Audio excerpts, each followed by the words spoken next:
महाविकास आघाडीच्या पुढील वाटचालीवर उद्धव ठाकरे आणि शरद पवारांमध्ये चर्चा झाली। विधिमंडळामध्ये महाविकास आघाडी कशा पद्धतीने एकत्र काम करणार यावर दोघांमध्ये चर्चा झाली। तीनही पक्षांशी चर्चा करून संयुक्त बैठक घेण्यासंदर्भात चर्चा करण्यात आली आहे। महाविकास आघाडी ठणठणीत आहे, काय चिंता करू नका। लोकसभेला आम्ही एकत्र लढलो, विधानसभेला एकत्र लढलो, काही चुका झाल्या असतील त्या भविष्यात दुरुस्त करू।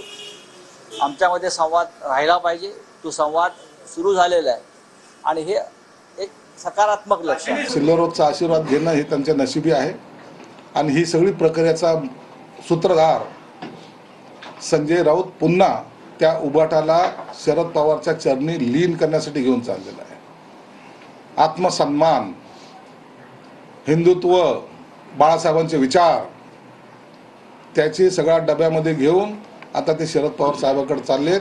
साहेब आता हे कुठं फेकायचे हे सांगा, कदाचित हे विचारायला ते त्यांच्याकडे जात असावे।